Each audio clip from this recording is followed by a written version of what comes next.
أعوذ بالله من الشيطان الرجيم بسم اللہ الرحمن الرحیم السلام علیکم ورحمۃ اللہ وبرکاتہ۔ میرا نام معصومہ ساجد ہے اور میں مدرسہ تعلیم القرآن کی طالب علم ہوں۔ آج میں آپ کے سامنے ایک اہم ٹاپک لے کر آئی ہوں، ایک مہم ٹاپک لے کر آئی ہوں، امپورٹنٹ ٹاپک لے کر آئی ہوں، موسٹ امپورٹنٹ ٹاپک لے کر آئی ہوں، اور وہ مواد ہے۔ ہم پہلے بھی مواد پر ڈسکس کر چکے ہیں، جن کی ویڈیو ڈسکرپشن میں موجود ہے۔ جیسا کہ پچھلے پروگرام میں بیان کیا تھا کہ رسول خدا نے فرمایا الدنیا مزرعۃ الآخرہ، کہ دنیا آخرت کی کھیتی ہے، یعنی جو بیج ہم دنیا میں بوئیں گے وہی ہم آخرت میں کاٹیں گے، جو اعمال ہم دنیا میں انجام دیں گے اسی کا بدلہ آخرت میں ہمیں ملے گا۔ تو اب ذہنوں میں سوال پیدا ہوتا ہے کہ موت کی عدالت کیسی ہوگی؟ قیامت کے دن اللہ تعالیٰ انسانوں سے کیسے ان کے اعمال کا حساب و کتاب لے گا؟ روز محشر اللہ تعالیٰ انسانوں سے ان کے اعمال کا حساب و کتاب کیسے لے گا؟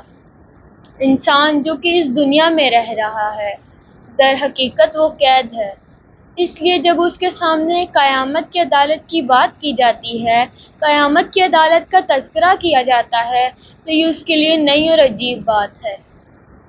اس بات کو میں ایک مثال سے واضح کرتی چلوں کہ جیسے ایک مینڈک سمندر میں پیدا ہوا ہے اور وہ سمندر میں ہی اپنی زندگی بسر کر رہا ہوتا ہے۔ ایک مرتبہ اس کے پاس سمندر سے ایک مینڈک آتا ہے اور وہ اسے آ کر بتاتا ہے کہ جہاں تم رہ رہے ہو یہ بہت چھوٹا ہے، اور جہاں سے سمندر سے میں آیا ہوں وہ اس سے کئی گنا بڑا ہے۔ اب کنویں کے مینڈک نے کنویں سے باہر کی دنیا دیکھی ہی نہیں، اس لیے کنویں کے مینڈک کے لیے سمندر ایک نئی اور عجیب بات ہے۔ اسی طرح جس طرح سمندر اور کنویں میں بہت زیادہ فرق ہے، اسی طرح دنیا اور آخرت میں بہت زیادہ فرق ہے۔ اسی طرح دنیا کی عدالت اور آخرت کی عدالت میں بھی بہت زیادہ فرق ہے۔ تو اب ذہنوں میں سوال آتا ہے، وہ یہ ہے کہ دنیا کی عدالت اور آخرت کی عدالت میں کیا فرق ہے؟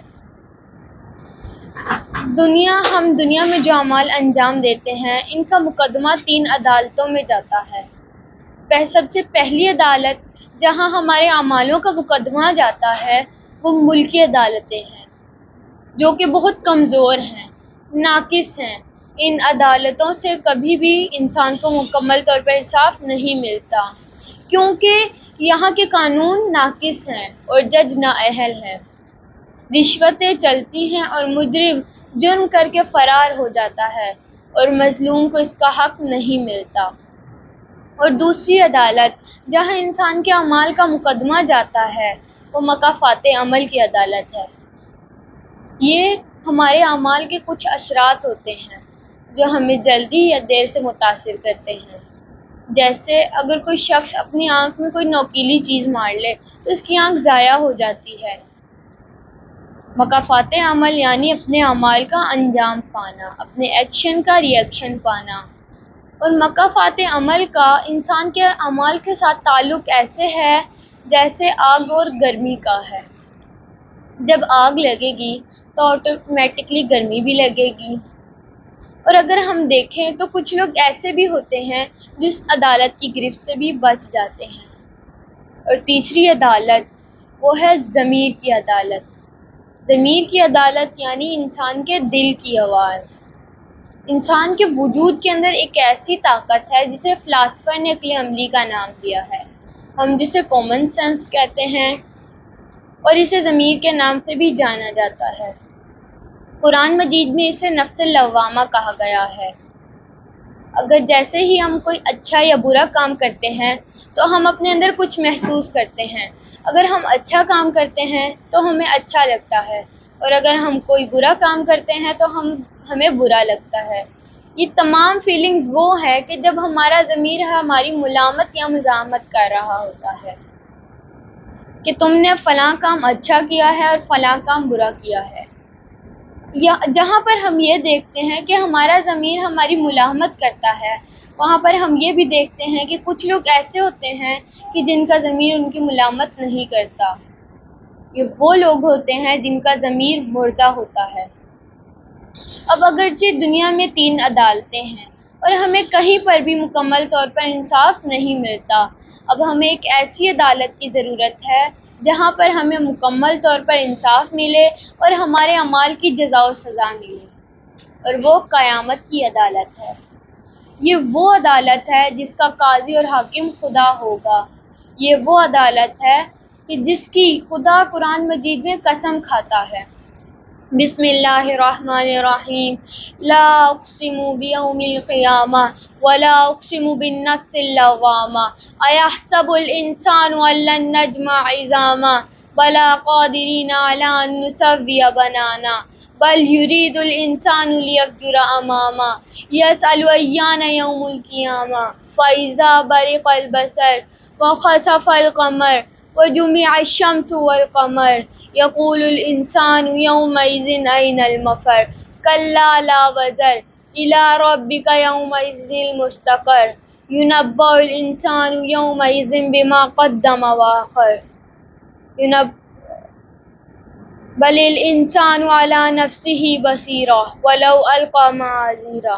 اللہ تعالیٰ فرماتا ہے لا اقسم بیوم القیامہ، میں قسم کھاتا ہوں روز قیامت کی، ولا اقسم بالنفس اللوامہ، اور قسم کھاتا ہوں ملامت کرنے والے نفس کی۔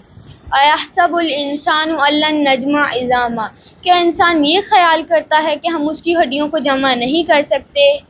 بلا قادرین علی ان نسوی بنانا، بلکہ ہم تو اس کی انگلیوں کے نشان بنانے پر بھی قادر ہیں۔ بل یرید الانسان لیفجر امامہ، اور انسان چاہتا ہے کہ وہ برائی کرے اور اسے کوئی روکنے ٹوکنے والا نہ ہو۔ یسأل ایان یوم القیامہ، اور وہ سوال کرتا ہے کہ قیامت کا دن کب آئے گا۔ فاذا برق البصر، بس جب ان کی آنکھیں پتھرا جائیں گی، وخسف القمر، اور چاند بے نور ہو جائے گا، وجمع الشمس والقمر، جب چاند اور سورج ملا دیے جائیں گے، یقول الانسان یومئذ این المفر، اس دن انسان کہے گا کہ میں کہاں جاؤں۔ کلا لا وزر، کوئی پناہ گاہ نہیں ہوگی۔ الی ربک یومئذ المستقر، اس دن ٹھکانہ تو صرف رب کے پاس ہوگا۔ ینبأ الانسان یومئذ بما قدم وآخر، اور اس دن انسان کو سب کچھ بتا دیا جائے گا جو یہ اپنے ساتھ لے کر آیا ہے یا جو کچھ پیچھے چھوڑ کر آیا ہے۔ بل الانسان علی نفسہ بصیرہ، اس دن انسان اپنے نفس سے خوب باخبر ہوگا۔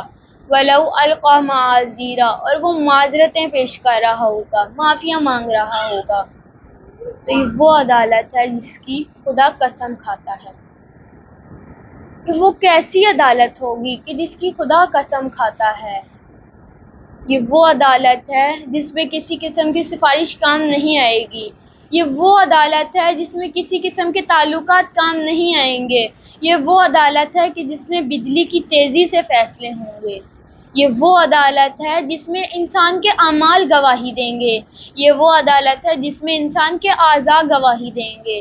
یہ وہ عدالت ہے کہ جس کا حاکم خدا ہوگا۔ یہ وہ عدالت ہے کہ انسان کے اعمال جزا و سزا کے لیے شکلیں تبدیل کریں گے۔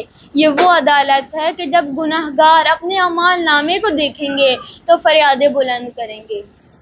اللہ تعالیٰ سورہ کہف کی آیت نمبر 9 میں ارشاد فرماتا ہے، بسم اللہ الرحمن الرحیم، ما لہذا الکتاب لا یغادر صغیرۃ ولا کبیرۃ الا احصاها۔